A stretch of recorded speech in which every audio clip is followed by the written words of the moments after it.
Bonnie, and today I am in the mood for doing some coloring, and I wanted to use this new set that I've got from Joann Fabrics that is from Stampers Anonymous and Tim Holtz. And I really like these collections. They're really really fun, but this one's new this year, and it looks like it's double, but it's because I've already stamped them.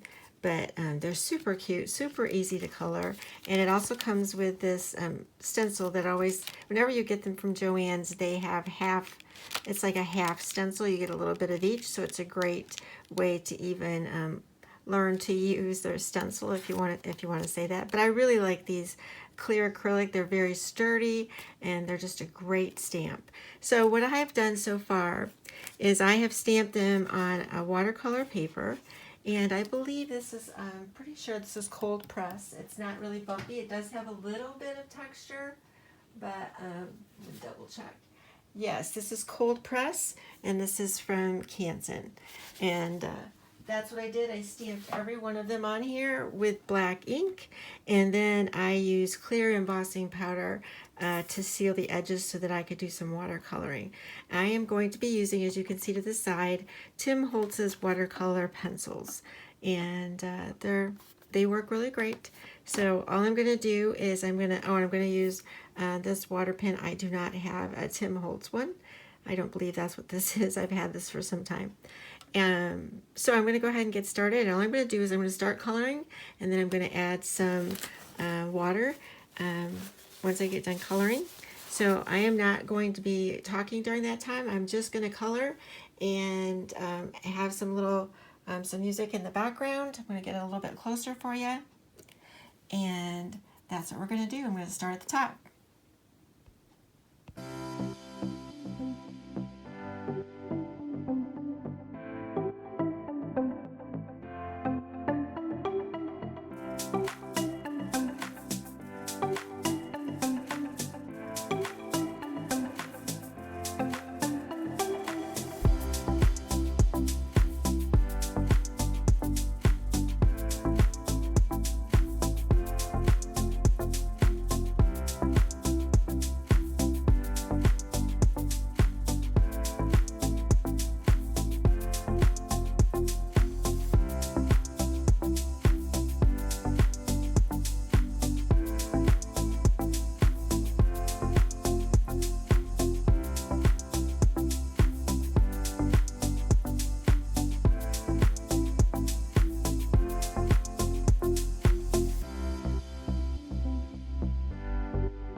Okay, so I have all of these colored in, and I hope that you could see all the different colors that I use from the colored watercolor pencils. But just to give you a little bit closer look, the cat is still drying because I just finished that. But I hope you can be inspired by some of the coloring and things that you can do using the colored pencils. It worked really great. I'm going to cut all of these out and use them on a project. Thanks so much for stopping by.